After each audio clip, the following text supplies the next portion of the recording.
வணக்கம். துணை முதலமைச்சர் உதயநிதி அவர்களை பார்த்தவுடன் ஓடி வந்து கல்லூரி மாணவ மாணவிகள் செய்த செயல். இதனை அருகிலிருந்து பார்த்து கொண்டிருந்த முதலமைச்சர் மு.க.ஸ்டாலின் அவர்கள் கொடுத்த ரியாக்ஷன் கவனம் ஈர்த்த நிகழ்வு.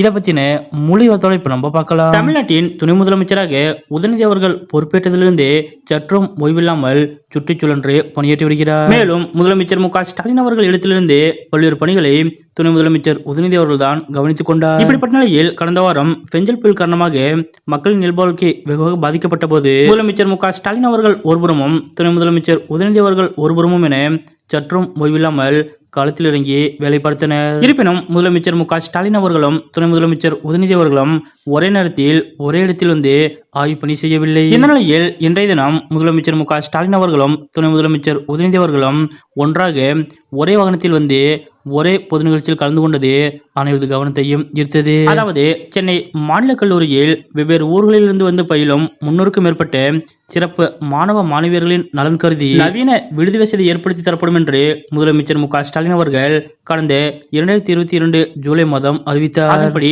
சுமார் 22 கோடி மதிப்பீட்டில் உயர்கல்வித்துறை சார்பில் புதிய விடுதி கட்டப்பட்டது. மாணவ மாணவிகளுக்கான இந்த நவீன விடுதி சேப்பாக்கம் திருவல்லிக்கேணி தொகுதியில் கட்டப்பட்டது. இந்த விடுதி திறப்பு விழா தான் இன்றைய தினம் சேப்பாக்கம் திருவல்லிக்கேணி தொகுதியில் நடைபெற்றது.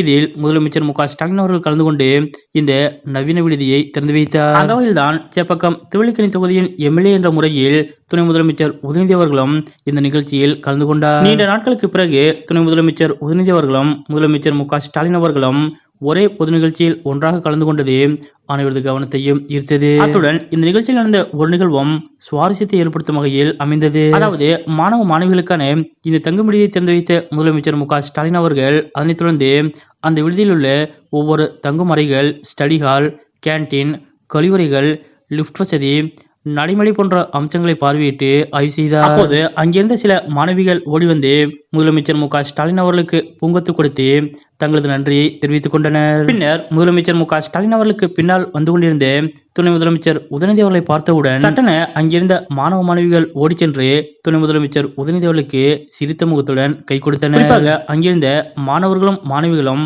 அண்ணா அண்ணா என்று துணை முதலமைச்சர் உதயநிதி அவர்களை மிகவும் உரிமையுடன் அழைத்தனர். அதேபோல் துணை முதலமைச்சர் உதயநிதி அவர்களும் சற்றும் சலசலப்பில்லாமல் மிகவும் சிரித்த முகத்துடன் அங்கிருந்த மாணவர்களுடனும் மாணவிகளுடனும் பழகினார். மாணவ மாணவிகள் மத்தியில் துணை முதலமைச்சர் உதயநிதி அவர்களுக்கு இந்த அளவிற்கு வரவேற்பு இருப்பதை பார்த்து அங்கிருந்த அனைவரும் ஆச்சரியப்பட்டனர். அதாவது முதலமைச்சர் மு.க.ஸ்டாலின் அவர்களிடம் பூங்கொத்து கொடுத்து மிகவும் மரியாதை கொடுத்து நடந்து கொண்ட மாணவ மாணவிகள் துணை முதலமைச்சர் உதயநிதி அவர்களிடம் மிகவும் சகஜமாகவும் இயல்பாகவும் தங்களது குடும்பத்தில் ஒருவரும் பாவித்து பழகியது அனைவரது கவனத்தையும் ஈர்த்தது. அதற்கேற்றார் போல் துணை முதலமைச்சர் உதயநிதி அவர்களும் அங்கிருந்த மாணவ மாணவிகளிடம் தனது நண்பர்களிடம் பழகுவது போல் பழகினார். தான் ஒரு துணை முதலமைச்சர் என்பதெல்லாம் ஓரம் கட்டி வைத்துவிட்டு மாணவ மாணவிகளிடமும் இளைஞர்களிடமும் தனது நண்பர்களிடம் பழகுவது போல் ஃப்ரெண்ட்ஷிப்பாக பழகி வரும் துணை முதலமைச்சர் உதயநிதி அவர்களது இது போன்ற செயல் பற்றிய உங்களுடைய கருத்துக்கள் என்ன அப்படிங்கிறத மறக்காம கமெண்ட்ல குறிப்பிடுங்க.